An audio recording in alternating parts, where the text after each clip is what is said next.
덩디의 날개 조유미. 실패가 두려울 때마다 생각한다. 나는 하늘에 닿을 만큼 성공한 적이 없다. 그러니 가늠할 수 없는 밑바닥으로 떨어지지도 않을 것이다. 실패를 한다 해도 땅 위를 걷다가 돌부리에 걸리고 흙덩물에 빠지는 정도일 뿐.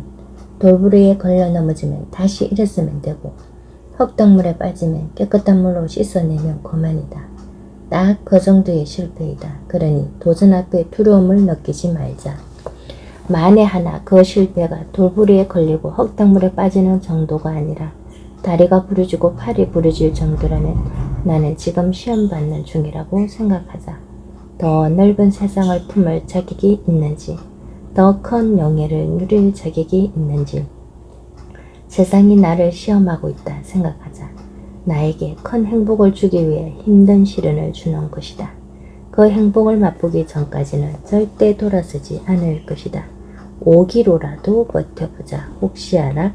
덩디에 날개를 달아줄지. 풍경을 즐기며 걸어가는 삶. 경주마들은 눈가리개를 착용하고 경주에 뛴다. 그저 앞만 보고 달리라고. 하지만 우리는 앞만 보고 달리는 경주마가 될 수 없다. 그러기에 인생이 너무 아름답기 때문이다. 주마주마할 때가 있다. 내가 원하는 걸 얻기 전까지 마음이 수없이 흔들리고 불안하다가 바닥으로 무너진다. 하지만 그건 어쩔 수 없다. 배가 고프면 음식이 먹고 싶고 피곤하면 자고 싶은 것처럼 원하는 걸 얻지 못하면 마음이 불편할 수밖에 없다. 원하는 걸 얻지 못했는데 기뻐할 사람이 있을까? 불편한 감정은 아주 자연스러우니 그러니 거기에 동요해서는 안 된다. 동요하는 순간 목표는 흐려지고 방향은 틀어진다. 인생은 누가 뒤에서 쫓아오는 것이 아니라 누가 나를 추월하지도 않는다. 인생이라는 외길에서 혼자 걷는다. 누가 나를 따라오는 듯한 기분이 드는 건 헛상일 뿐이다. 가위 위에 눌렸을 때 귀신을 보는 것과 같은 이치랄까? 사실 내 앞에 귀신은 없는데 몸이 내 마음대로 움직이지 않으니 겁을 먹고 귀신이라는 헛상을 만드는 것과 같은 맥락이다. 내 마음이 온전하지 않으니 자꾸 누가 쫓아오는 것 같고 누군가와 경쟁하고 있는 기분이 드는 것이다. 모든 순간은 나와의 싸움이다. 이 문제를 불안해하거나 초조해하지 않고 잘 견뎌낼 수 있는지, 지금 이 상황이 두렵고 무섭지만 포기하지 않고 잘 이겨낼 수 있는지, 설령 내 앞에 닥친 일을 생각했던 것처럼 해결해내지 못할지라도 그걸 인정하고 받아들일 수 있는지, 하나부터 열까지 모두 내 안에 나와 줄달리기를 하는 영역이다. 오로지 내 몫이다. 인생은 계속 걸어야 한다. 이 길의 끝에 닿을 때까지 걸어야 한다. 그러니 어차피 걸어가야 한다면 길가의 풍경을 마음껏 즐겼으면 좋겠다. 앞만 보고 달린다고 해서 목표에 빨리 닿는 것도 아니다. 무작정 달리기만 하면 결성점에 도착하기도 전에 힘을 다 써버리고 말 것이다. 또 그렇게 안간힘으로 달려도 막상 내가 원하는 결과를 얻지 못할 수도 있다. 전부를 걸면 전부를 잃을 수도 있다. 잠깐 쉬었다 가도 괜찮다. 잠깐 쉰다고 해서 세상이 도망가거나 나의 가치가 떨어지거나 나의 능력이 사라지는 것도 아니다. 풍경을 즐기는 일은 어려운 일도 거창한 일도 아니다. 살짝 고개만 들어도 푸른 하늘과 그 하늘에 그림을 그리고 있는 구름을 볼 수 있다. 천천히 걷다 보면 내가 가고 싶은 길을 찬찬히 살펴볼 수 있고, 잠깐 앉아서 쉬면 내가 가고 싶은 방향을 고민할 수 있는 시간이 생긴다. 단거리 선수와 마라톤 선수는 달려야 하는 달리기 트랙이 다르다. 그러니 누가 먼저 도착하고 누가 더 빠른 기록을 내는지는 의미가 없다. 달려야 하는 거리가 다르니 애초에 비교 대상이 아니기 때문이다. 조급해하지 않아도 괜찮다. 남들보다 결성점이 조금 더 먼 것일 뿐 결성점이 없는 것은 아니니까. 결국 나는 내가 목표하는 결성점에 도착하게 될 테니까. 어렸을 때 운동회를 할 때는 어른들은 늘 나에게 말씀하셨다. 꼭 1등 하지 않아도 되니까 끝까지 달리라고. 달리기는 누가 1등 하는 날을 겨루는 게 아니라 시작점에서 결승점까지 포기하지 않고 달려갈 수 있는지 확인하는 거라고. 그러니 삶이 좀 느려도 괜찮다. 끝까지 가는 게 더 중요하니까.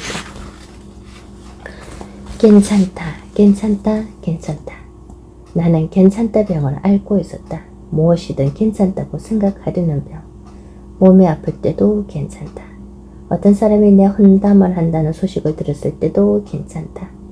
남자친구와 헤어졌을 때도 괜찮다. 한순간에 직장을 잃었을 때도 괜찮다. 나는 언제나 괜찮다고 말해왔다. 진짜 내 마음이 괜찮은 것과는 무관한 괜찮다였다. 무던히 넘기고 싶은 욕구가 불러온 괜찮다였다. 조금 더 솔직히 말하자면 괜찮지 않아도 될 명분이 없었기 때문이었다. 징징거린다고 해서 병이 낫는 것도 아니잖아. 그 사람이 내 헌담을 한다고 해서 찾아가서 따지기라도 할 건가?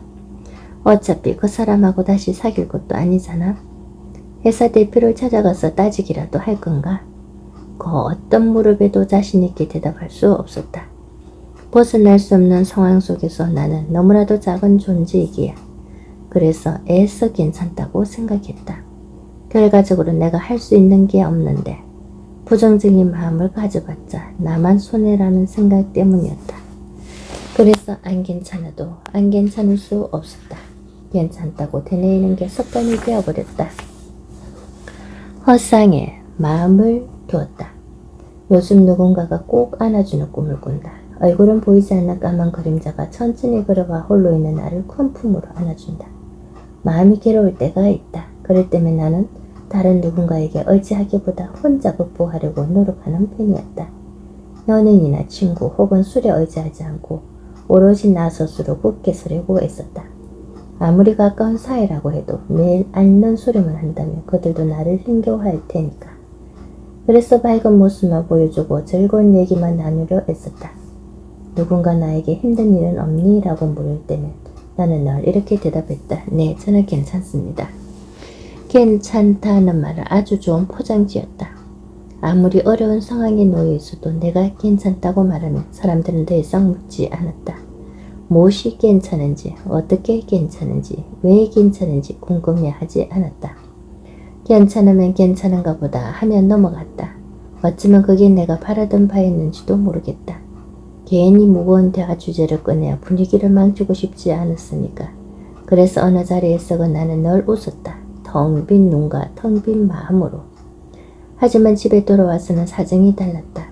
힘든 마음을 오롯이 혼자 쏟아내고 감당하려 했다. 엉엉 울거나 하루 종일 게임을 하거나 내내 잠만 자거나 그날 힘들었던 일들을 오롯이 혼자서 감당하기 위해 마음을 다잡았다. 처음부터 혼자는 아니었다. 언제부터인가 나 스스로 사람들에게 거리를 두려 했던 것 같다. 한때는 나도 누군가에게 마음을 털어놓거나 잠시 어깨에 기대어 보기도 했다. 하지만 나의 힘든 마음을 가볍게 여기는 사람들, 내 아픔을 함부로 떠들던 사람들, 그리고 어렵게 꺼냈던 내 아픈 이야기들이 여러 사람의 입에 오르내리며 하찮게 떠돌던 경험들이 내 마음의 문을 닫게 만들었다. 아마도 그때부터였던 것 같다. 혼자가 편하겠다는 생각이 들었던 순간이. 처음부터 혼자가 되고 싶지는 않았다. 하지만 뻔한 사람들에게 상처받느니 조금 쓸쓸한 편이 더 낫다고 되새겼다. 하지만 꿈속에서 얼굴조차 보이지 않는 존재에게 그리도 편하게 안겨있는 내 모습을 보고 알았다. 누군가에게 기대고 싶은 마음, 의지하고 싶은 마음, 아픔을 나누고 싶은 마음이 내 진심이었다는 것을. 하지만 그럴 수 없어서 애써 진심을 모른 척 감추어 왔다는 것을. 내 진심을 마주하는 게 괴로웠을 테니까. 혼자가 편하다고 말했지만 어쩌면 나는 그 누구보다 혼자가 되는 게 두려웠는지도 모르겠다. 혼자인 나를 인정하지 못하고 부정하기 바빴으니까. 솔직히 말하면 혼자가 되는 게 싫다. 나도 누군가와 함께이고 싶다. 누군가에게 안겨 깊이 잠들고 싶다. 어른이 되면 외로워진다더니 힘들 때 너에게 기대고 싶은데 나만 힘든 게 아니라 너도 힘들다는 걸 알아서 오늘도 애써 미소만 보인다. 예전에는 힘든 일이 있으면 누군가에게 기댔다. 하지만 모두 힘든 삶을 산다는 걸 알고 난 뒤에는 그럴 수가 없었다. 자신의 목만큼 짐을 지고 가느라 버거운 사람들에게 내 짐까지 더 얹을 수는 없는 노릇이었다. 기쁨을 나누면 배가 되고 슬픔을 나누면 반이 된다는 말은 다 옛말이다. 경쟁이 만연한 사회에서 기쁨을 나누면 질투의 대상이 되고 안 그래도 퍽퍽한 사회에서 슬픔을 나누면 우울을 전염시킨다. 밥값만 하자. 참 쉬운 말인 줄 알았는데 겪어보니 세상에서 가장 어려운 말이었다. 자기 밥벌이를 하며 사는 일, 그 고단한 일, 나는 내가 어른이 되면 엄청난 일을 하며 살 줄 알았다.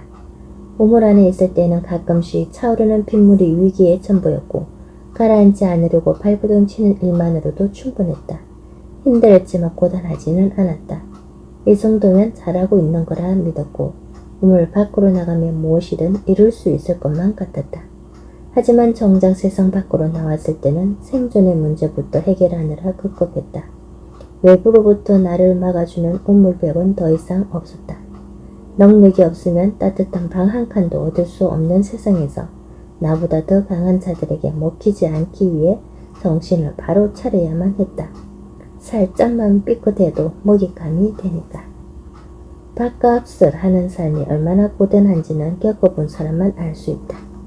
그래서 나는 타인에게 기대지 못하게 되었다. 내가 힘든 만큼 너도 힘들다는 걸 아니까. 너도 하루 종일 신경을 곤두세운 채 버텨내고 있다는 걸 아니까. 그저 미소만 보일 뿐이다. 짐이 되고 싶지 않으니까. 그래서 그저 이런저런 사는 이야기만 늘어놓게 된다. 아무 의미 없는 너스레만 떠난 것이다. 정작 하고 싶은 말은 속에 삼켜둔 채. 최근에 부쩍 외로움이 늘었다. 예전에는 가을에만 외로워했는데 요즘은 사계절이 다 외롭다. 외로움을 잘 타지 않던 내가 왜 갑자기 외로움을 타는지 그 이유를 몰랐는데 아마도 타인과 마음을 나누지 못해서 외로웠던 것 같다. 어디 가서 속 시원하게 털어놓고 싶다. 나 지금 너무 외롭다고. 힘들어서 미치기 직진이라고. 어른이 되면 외로워진다더니 그 외로움이 말 못하는 외로움이었나 보다. 슬픔을 삼킨다는 것. 어떠한 일에 즐거워하는 것만큼 어떠한 일에 슬퍼하는 것에도 간대해질 필요가 있다. 이 세상에 의미 없는 감정은 없다. 슬픔을 이겨내는 가장 효과적인 방법은 바로 기간을 정해두는 것이다. 슬픔이 찾아왔을 때 모르는 척도 해봤고 애써 씩씩한 척도 해봤지만 소용이 없었다. 슬픔을 외면하면 당장은 효과를 볼 수 있지만 언젠가는 묵혀두었던 슬픔이 예상하지 못한 방식으로 터져나왔다. 슬픔을 모른 척 했을 때는 자꾸만 우울의 늪으로 빠져들어갔다. 겉으로 보기에는 분명 괜찮아 보여도 웃어도 웃는 게 아니었다. 내 감정이 오히려 더 모호해져서 우울해졌다. 슬프지만 씩씩한 척 할 때는 남들 앞에서는 괜찮다가도 혼자 남겨지면 슬픔이 배가 되었다. 슬픔을 외면하니 더 힘들어진다는 사실을 깨닫고는 슬픔을 피하지 않기로 했다. 그런데 그건 나름대로 부작용이 있었다. 밑도 끝도 없이 슬퍼하니까 점점 걷잡을 수 없이 피폐해졌다. 지금 시간이 흐르고 있는지 달리기 넘어가고 있는지 계절이 바뀌고 있는지 세월에 무감각해졌다. 이대로는 내 삶이 위태로워지겠다는 생각이 들었다. 이런저런 과정을 겪고 나서야 찾은 것이 바로 이 방법이었다. 기간을 정해 두고 슬퍼하는 것. 일주일이면 일주일, 한 달이면 한 달, 딱 그때까지만 온전히 슬퍼하고 그날 이후로는 일상으로 다시 돌아오는 것이다. 어찌 보면 나 자신과의 약속이다. 약속을 하는 것도 약속을 지키려는 것도 모두 나의 목. 물론 오차범위는 조금씩 생긴다. 한 달만 슬퍼하자 했지만 마음대로 되지 않아 예상보다 더 오래 슬퍼할 때도 있다. 하지만 그런 경우에도 맞다. 내가 한 달만 힘들어하기로 했는데 벌써 한 달이 넘었네. 라는 생각이 비상벨처럼 울린다. 그러면 슬픔도 차차 나아진다. 사람들은 슬픔을 동요 메고 사는 것 같다. 머리 끝까지 쌓여있는 슬픔을 토해내지 않는다. 나는 그게 참 걱정이다. 사람은 다양한 감정을 느끼며 살아야 하는데 슬픔은 안 좋은 것이라는 부정적인 인식 때문에 좀처럼 슬픔을 표현하지 않는다. 어떤 일에 즐거워하는 것만큼 어떤 일에 슬퍼하는 것에도 간대해질 필요가 있다. 이 세상에 의미 없는 감정은 없다. 슬픔은 안 좋은 것이 아니다.